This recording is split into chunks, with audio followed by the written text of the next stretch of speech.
Your daily dose of positivity. Tune in to the Social Impact Show with Samm Marshall, where we spotlight change makers and their inspiring journeys. So we spotlight change makers, but we also spotlight champions, and that's what we've been doing for the last couple of weeks or so. Today, on the 20th, we've now had a conversation with more than 18 champions, both in sport, art, and culture. And today it's no different. It's a little bit of a sports turn, but she's easily the youngest champion we've ever had in studio. So we're shining a light on young stars and everyday heroes making a difference in their communities and in the world. Today we have a very, I'll add another, very special guest joining us. She may only be 12 years old, but don't be fooled, she can kill you. She's already making waves across South Africa and even internationally in the world of archery. You know that cool thing, William Tell and all that stuff? She's calm under pressure, sharp-eyed and totally focused. We're talking of our South Africa's number one ranked under 13. I don't know what a recurve arch is. I'm going to ask her all about that. It's Morgan Chen-Heyneke. Morgan, good morning and thanks for joining me. Good morning. What is a recurve archer? So recurve is basically the Olympic type of archery. There's lots of different types of archery, but recurve has scopes and weighting and yeah. Oh yes, I've seen a horror movie where a guy uses a scope and able to track his prey and whatever. But you're not that kind of person. Talk to me. Why archery? It could have been anything else, I assume. Well, it was just basically we were watching the Olympics and I saw it on the TV and I was How like, old were that's you? really cool. I was 8. You were 8. Yeah. So this was 4 years ago. Yeah. Okay, so you're watching the Olympics and then? And then I saw archery on the TV and I was like, this looks cool. I want to do that. So the words were, this looks cool. Yeah, and then? And then I was like, I want to do that. And then that's basically how I got into archery. So then you look at your parents and you go, Mom and Dad, I'm becoming an archer. Yeah. And their words are, okay. As simple as that. Yeah. You've got the most supportive parents in the world. Okay, so now you decide at 8 years old, I'm going to be an archer. You could have been anything, there's TikTok, whatever. So archery, and then what's the next step? So you go to your parents and you say, I want to be an archer, and then what happens? Well, we had to basically just find a club to shoot and then go start lessons. Was it what you thought it was going to be watching it on TV, or was it a hell of a lot more interesting than that? It's a lot more interesting than you see on TV because there's a lot of technical parts and stuff you actually have to think and focus on. Yeah. I still, and I think for a fair amount, and I've seen they're very sophisticated, what do you call them? Is it a bow, was it? Yeah, bows. Yeah, so they're like super sophisticated with the scope. An actual fact for a lot of our listeners, if you think of sophistication, think of the Marvel character. What's his name again? There's a guy in the Avengers. Hawkeye, yeah. So it's kind of a Hawkeye vibe, right? Yeah. Yeah. So now you made the decision, I want to become an archer. You start taking the lessons. And when did you decide, I want to compete? Or was the idea from day one, you wanted to be in the Olympics or you wanted to be a competitor? Or at this point, was it recreational? What was it? I think it was more I wanted to start competing when I got my own bow, which I started with bear bow, which is basically just a bow, no sight, no weight. Is that the wooden one? The one that... Yeah. Because they're made out of carbon and everything else, right? Yeah. Okay, so you started with the bear bow and then? And then after that, I think in 2 years ago, I was like... Bebo, so at 10, right? Yeah, at 10. Bebo wasn't in the Olympics, so I decided to switch to recurve, which has the sights, and then, because recurve's in the Olympics. Yeah, and I'm just, I'm trying to map this out, because all of this has happened in 4 years, right? Yeah. I mean, I want to let our listeners know how supportive your parents are. They're sitting in studio with us. Hi, parents. How you doing? Hi. Just so that they don't think I'm making this up. And so I asked Morgan, I said, do you want your parents in studio? And she said, well, I'm indifferent, because that's how cool I am. Okay, so 2 years you start competing. What was that competition like, and when did you win your first competition? So I think, honestly, starting with Bevo when I first did a competition. No scope, that's just you pulling that in? It was a little bit like, no, for me, I was really nervous because it was like my first competition. I didn't know what I was going against till and then when I actually started the competition, I was like, this is actually pretty fun. Did you win? Yeah. You won your first competition. Yeah. That is ridiculous. So you're some kind of genius archer, right? It's like you just decided. And what was winning like? Did that at some point, was that a kind of a point to your parents to say, look, mom and dad, I'm actually really good at this. I should be doing this as a thing. That was basically the point where I was like, okay, I'm set on archery. I'm doing this now. Yeah. Okay. So first competition, you're now that's your first win. What is life like after that? So you now start entering more local competitions, or is the sights now being set on international competitions? So I think it was last weekend, we had last weekend we had the archery nationals, which was basically a lot of people from all around Africa, I think. Yeah. So we had people from like Cape Town and KZN coming down to Gauteng. But you're already a winner going into this nationals, right? Yeah. Yeah. So you got a target painted on your back. Everybody wants to beat you and your age group, right? Yeah. And that's cool because you're kind of flexing and walking around and like, it's me. I'm the champion, you know? Okay. And then how did you do? I got first place. Wow. So you actually won you beat everybody. Yeah. In your age group. Yeah. What was that like?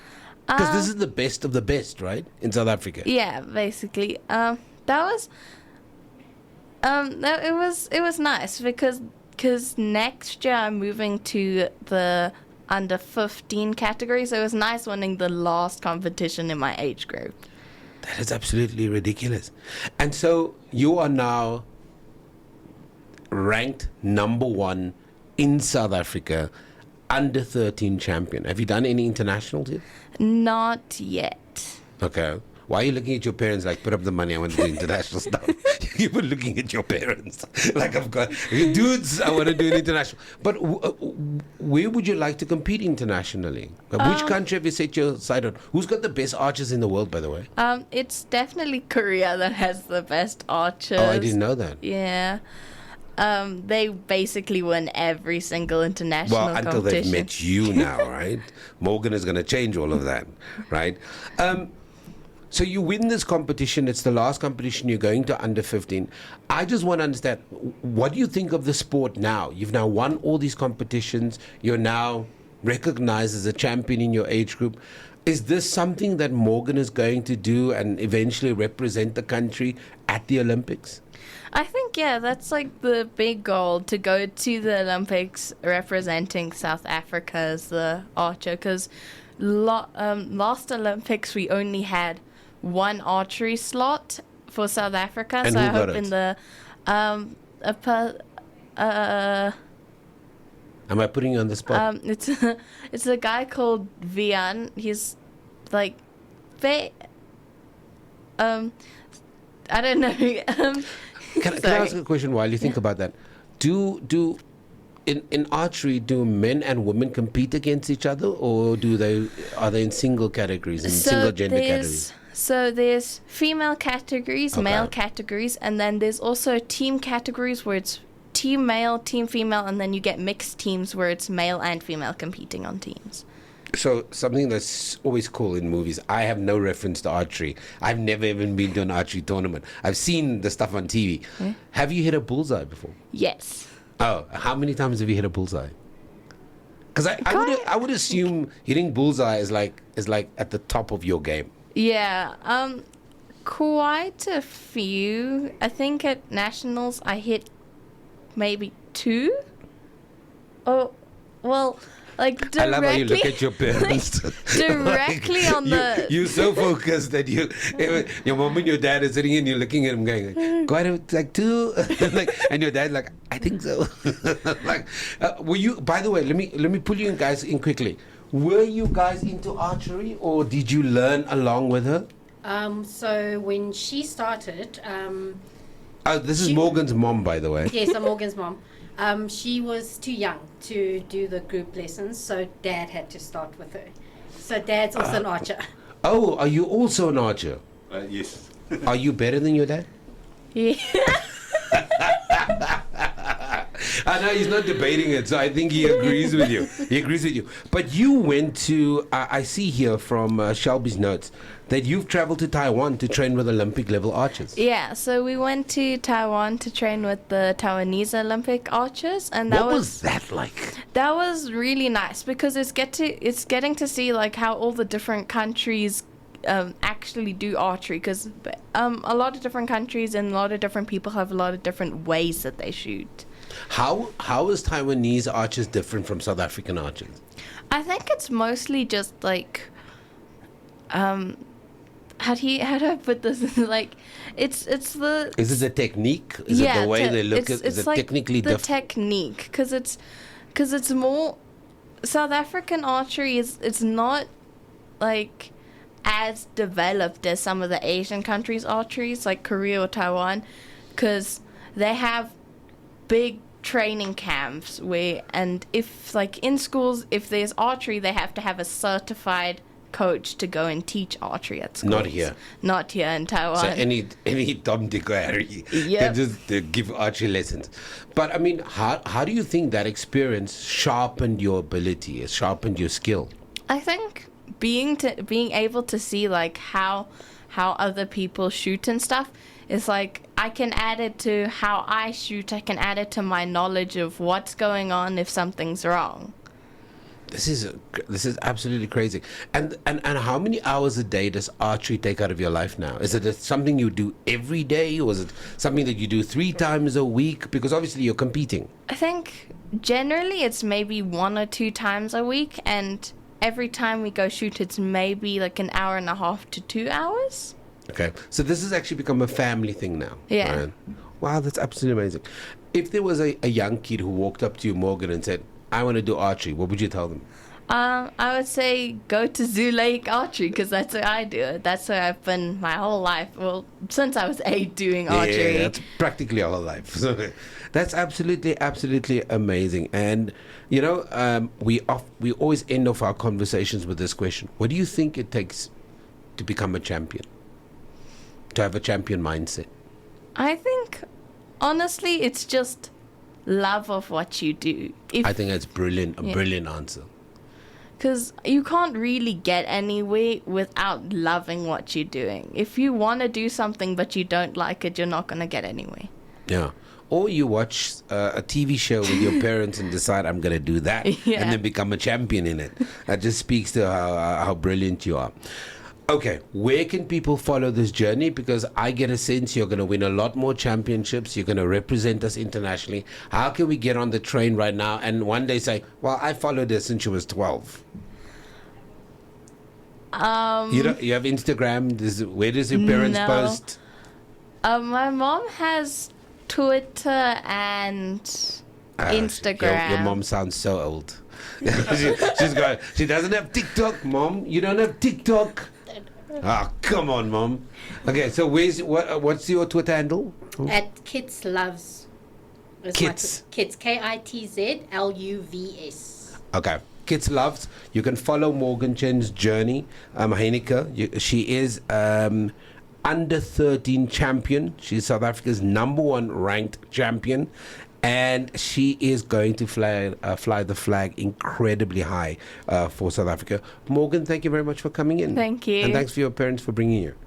Wow, this is absolutely amazing. I have a 14-year-old. Maybe I can get her into archery. But then I'm a little bit worried that she might turn her bow on me. So it might not be a good thing to do.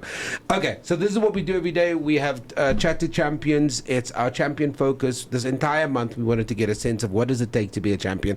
And I love what Morgan is saying. You've got to love what you do. You've got to have a passion for it. You've got to find out more about the sport. And she's got an entire family involved.